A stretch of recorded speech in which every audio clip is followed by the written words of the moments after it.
pessoal, é muito bom estar aqui com vocês novamente. Meu nome é Cícero Ribeiro e eu tenho trazido ao longo desses dias alguns textos antigos para que nós possamos refletir. Já falamos sobre os contos de fadas, uma breve comentário muito pequenininho sobre os contos de fadas, retornaremos a eles mais tarde, mas ontem nós comentamos sobre o Anel de Giges, trazendo ele para os contos de fadas, e agora vamos aproveitar que abrimos a República de Platão e vamos dar continuidade a essa reflexão sobre a injustiça e a justiça. E o interessante é que Platão ele morre em 348 a.C., 347 aproximadamente. Então lá se vão mais de 2.350 anos, podemos colocar entre 2.370 anos aproximadamente, que Platão morre e ele deixa uma obra para nós. Uma obra que, será que ela tem algum significado, alguma razão de existir nos dias de hoje? A pergunta que eu deveria fazer era por que essa obra foi preservada? Por que motivo, né? Porque tanta coisa foi escrita e não chegou até nós. Não temos dúvidas quanto a isso, não. Muita coisa foi escrita e não chegou até a gente. Mas essa obra chega. E a gente consegue perceber, no texto que eu vou ler para nós aqui hoje, um dos motivos que fez com que esta obra chegasse até o ano de 2022 como uma obra relevante, uma obra importante para todos nós. Então, eu vou mostrar para vocês algo interessante que está aqui no livro 2 da República, na minha tradução, essa daqui, a República, acho que dá para ver bem, não é? É na página 53. E a discussão é sobre se vale a pena ou não ser uma pessoa justa. E é uma discussão interessante, né? E Glauco, que é um dos interlocutores, ele fala sobre o que é realmente a injustiça. Observe a colocação dele.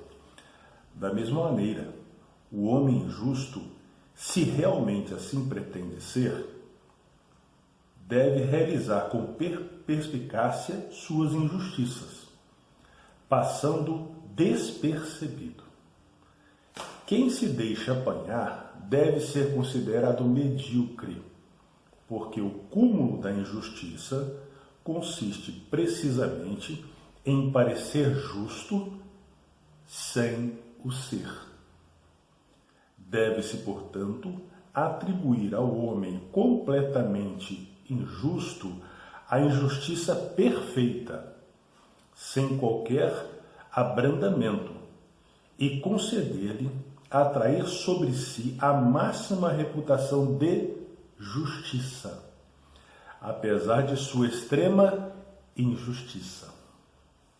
Deve-se também conceder-lhe, em caso de erro, a capacidade de remediar, de falar de modo persuasivo, se algum dos seus crimes for denunciado, e de agir com prepotência, sempre que prepotência for exigida, graças à sua coragem, a seu vigor e à disponibilidade de amigos e dinheiro.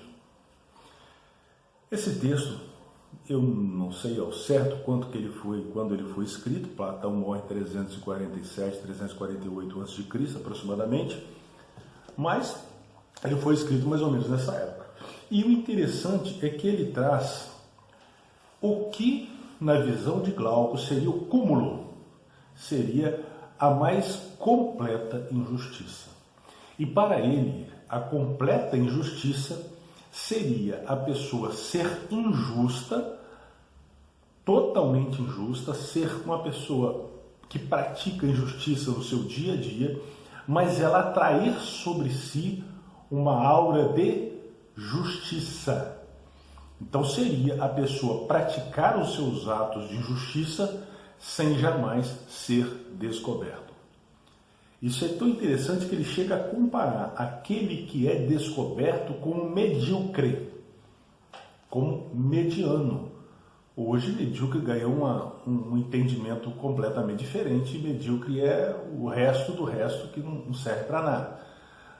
Mas medíocre não seria grande coisa. Para ele, para o Glauco, a injustiça plena seria alguém ser injusto e atrair sobre si a aura de justiça. Quando nós olhamos para o mundo que nós vivemos hoje, será que nós conseguimos encontrar algo parecido? Será que nós vamos encontrar pessoas que trazem para si uma aura de justiça, mas praticam a injustiça? Claro que vamos. Nós vamos encontrar pessoas fazendo isso o tempo todo. Não é? Eu morro de rir às vezes, porque às vezes a gente vê colocações que falam assim: quanto mais educação, menos injustiça. Né? À medida que aumenta o nível de escolaridade, diminui a corrupção. Eu sou obrigado a rir disso, porque se isso fosse uma realidade, nós não teríamos advogados corruptos, não teríamos médicos corruptos, não teríamos juízes corruptos, não teríamos militares corruptos, que todos eles, né, quando alcançam uma certa patente, eles têm curso superior. Nós não teríamos professores universitários corruptos. Não teríamos, por exemplo, políticos corruptos.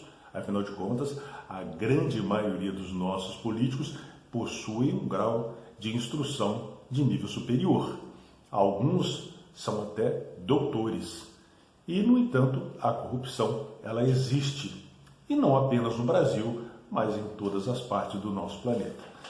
Mas o interessante é que esse pensamento de que a educação diminuiria a capacidade do homem de ser corrupto é um pensamento que não se sustenta numa reflexão muito breve, muito superficial.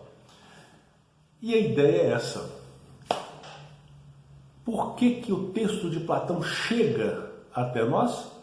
Porque ele fala da nossa própria realidade, fala daquilo que nós vivemos nos dias de hoje. E hoje nós estamos vivendo essa situação? Claro que estamos. Estamos, sem dúvida nenhuma, passando por esses momentos em que nós estamos vendo pessoas que trazem sobre si uma aura de serem justos e honestos, e daqui a pouco você percebe que a pessoa não é tão justa e tão honesta assim. E o interessante é que ele diz o seguinte: mesmo essas pessoas, quando elas erram e são pegas nos seus atos de injustiça, quando isso acontece, nós temos que dar a ela a oportunidade de se defenderem. Por que isso? Porque isso se chama justiça. Ninguém pode ser condenado sem o devido processo legal. Todo mundo é considerado inocente até uma sentença transitada em julgado, uma sentença condenatória transitada em julgado. Então nós somos obrigados, por força da lei, a respeitar o injusto. E aí o que acontece? Ele tem a oportunidade, e aí é o interessantíssimo, né? Olha que coisa incrível. Deve-se também conceder-lhe, em caso de erro, a capacidade de remediar, de falar de modo persuasivo, se algum dos seus crimes for denunciado. Falar de modo persuasivo. Não tenha dúvida, essa é uma das características daquelas pessoas que praticam a injustiça. Elas têm uma capacidade de verbalizar extraordinária, especialmente de verbalizar em favor da sua própria defesa. Então são pessoas que sabem falar, sabem se defender, sabem convencer, sabem manipular as palavras. São oradores, são pessoas que têm a capacidade não só de falar em público, mas de falar também à frente de outra pessoa, de uma reunião, e elas se impõem como pessoas que na verdade não são tão injustas como querem comprovar as suas próprias atitudes. E aí concede essa possibilidade, né, a capacidade de remediar, de falar de modo persuasivo se algum dos seus crimes for denunciado. Claro, só se o crime for denunciado. Se não for denunciado, não precisa falar. Para que vai se defender se não houve denúncia? Deixa quieto, continua fazendo de conta que se é justo, que se pratica a justiça. De falar de modo persuasivo se algum de seus filhos for denunciado e de agir com prepotência, sempre que prepotência for exigida. E aí nós temos a palavrinha prepotência. Prepotência é uma palavrinha bem interessante, eu fiz questão de procurar no site Origem das Palavras, para que eu pudesse trazer para nós uma definição etimológica, para que nós pudéssemos enriquecer um pouquinho mais o nosso diálogo. Olha só que interessante. Prepotência vem do latim. Preapotens, muito poderoso. E aí ela é formada por prae, que significa à frente, mais potens, poderoso. De potere, poder. Ou seja, entre aspas, o que eu vou dizer, é uma definição do site Origem da Palavra. É aquele que coloca o seu poder adiante, que o faz sobressair. Então, prepotente é quem coloca o seu poder à frente. É interessante porque pré-potência, né, até nessa análise superficial assim, coloca a potência, o poder antes. E é isso realmente que acontece, né?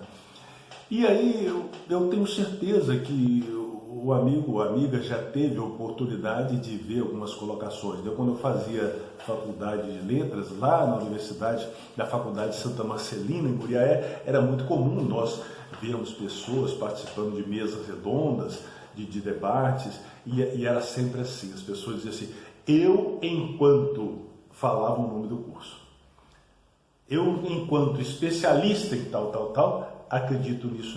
Aí vi o outro, eu enquanto especialista em tal assunto, especialista em linguística, falo sobre esse assunto, aí falava. Por que isso? Porque coloca o seu título antes, e o título, não tenha dúvida, é poder. E sempre que uma pessoa ela quer se defender, ela coloca o seu título à frente. Nós temos um caso de uma jovem que foi condenada por um crime e ela foi fazer uma entrevista, uma prestar entrevista para uma grande emissora de TV. E realmente ela era muito jovem, ela tinha matado junto com algumas pessoas o seu pai e a sua mãe. E para prestar essa entrevista, o que ela fez? Ela se fantasiou de criança. Tinha pantufa, camisinha de criança, os motivos eram infantis. Para quê? Para mostrar para as pessoas que ela era, na verdade, uma criança. E isso é usar a prepotência. Qual era o poder dela naquele momento? Era apresentar-se como uma criança que não merecia estar presa por ter matado os pais. Não é? Então, esse era o discurso dela naquele momento. Obviamente, um discurso não verbal, um discurso que é imposto através da imagem. E uma imagem, ela fala mais do que 1000 palavras, algumas vezes. Né? Então, você tem essa capacidade, ela se impôs. Olha, eu sou uma criança. E muitas vezes é o que acontece. Né? Nós vemos as pessoas, primeiro, elas se apresentam fantasiadas do título que ela tem, né? Ou é um terno, ou é uma roupa sacerdotal, não importa, né? Ela se impõe, olha, eu sou o fulano de tal, e agora eu vou falar. Né? Às vezes fala da tribuna, de uma tribuna, de uma casa legislativa, né? E se impõe, coloca a sua prepotência, o seu poder vai à frente. Para quê? Para se defender. Mas a defesa não é somente através da prepotência. Graças à sua coragem. Tem que ter coragem para isso? Tem que ter coragem. A seu vigor. Tem que ter vigor, não tenha dúvida. Tem que ter coragem, tem que ter vigor. E a disponibilidade. De quê? A disponibilidade de amigos e de dinheiro. Não se consegue nada se não tem amigos e dinheiro. Não é? Principalmente, como diz um poema da nossa língua portuguesa, né? Vou-me embora para Passárgada, por quê? Porque lá eu sou amigo do rei. Ser amigo do poder, não tenha dúvida, é a melhor estratégia para alguém que pratica injustiça. Porque quando se pratica injustiça e se é amigo do poder, sempre se pode contar com o poder para se manter na prática da injustiça. Então, a amizade e o dinheiro é fundamental para quem pratica a injustiça. Eu não preciso citar nomes. Eu tenho certeza que você que está desse lado aí, você consegue imaginar dezenas de pessoas que praticam e continuarão praticando a injustiça por conta de grandes amigos e grandes fortunas. E eles vão continuar. Não tenho a menor dificuldade quanto a isso. Claro que é isso que nos aguarda, não é? O mundo é isso, quando Platão estava aqui, e continua sendo isso no momento que nós estamos vivendo. Eu gostaria apenas de ler um outro texto, na outra página praticamente, na outra página, que diz, olha só que coisa interessante, vê se você consegue associar o que eu vou ler na República de Platão a alguma personalidade que a humanidade teve o prazer de ter aqui neste mundo. Olha só que interessante. Segundo eles, aqueles que defendem a injustiça, o homem justo, em vista de sua conduta, será açoitado, torturado, posto sob grilhões, terá seus olhos queimados e, depois de sofrido todo tipo de males, será levantado no madeiro. E só então dará conta que convém desejar não ser, mas somente parecer justo. Bom, a injustiça, para a proposta que Glauco apresenta aqui na República, é o quê? É não ser justo, mas parecer justo. Essa é a ideia. É ser, não apenas parecer. E por que isso? Porque ele diz que se você for justo, é isso que vai acontecer com você. Você vai ser açoitado, vai ser torturado, vai ser posto em grilhões, os olhos serão queimados e depois de ter sofrido todos esses males, será levantado no madeiro e só depois se dará conta que convém desejar não ser justo, mas somente parecer justo. Quando a gente olha todo esse sofrimento que nós vimos retratados aqui, essa dor, essa angústia por ser justo, nós conseguimos facilmente identificar um homem que passou por isso. Não vários, mas um que foi muito significativo, que foi Jesus Cristo. Jesus Cristo foi o justo dos justos. Ele não tinha injustiça sobre si. No entanto, o que aconteceu com ele? Foi torturado, foi açoitado e foi pendurado no madeiro. A única diferença é que ele não pensou assim, como o texto sugere. Ele continuou entendendo que vale a pena não apenas ter a aparência de justo, mas é muito melhor ser justo. E a gente percebe uma ligação entre a República de Platão e o próprio doutrina que Jesus Cristo trouxe a esse mundo. Claro que é uma ligação muito superficial, melhor dizendo, muito superficial não, muito singela. Você não vê aquela proximidade tão grande, mas existe uma ligação. Principalmente o fato de falar que essa pessoa seria pendurada no madeiro, que é o que efetivamente acontece com Jesus. Isso é muito significativo, porque aqueles que são injustos não são muito fãs, entre aspas, daquilo que Jesus ensinou. Pode reparar. Você dificilmente, claro, vai ter, mas a maioria das pessoas não levam muito a sério aquilo que Jesus disse. Muitas vezes podem até ter uma aparência de que levam. Para quê? Justamente para ocultar a sua face mais nefasta, que é a face da injustiça. Mas não levam a sério como se deveria levar. E para finalizar, vamos voltar a um texto ainda mais antigo, que é um texto de Ésquilo, que o próprio Glauco cita um pouquinho mais atrás. Ele diz o seguinte: como diz Ésquilo, de ser bom e não parecer bom. Ésquilo dizia que O homem, ele deve ser bom e não parecer bom.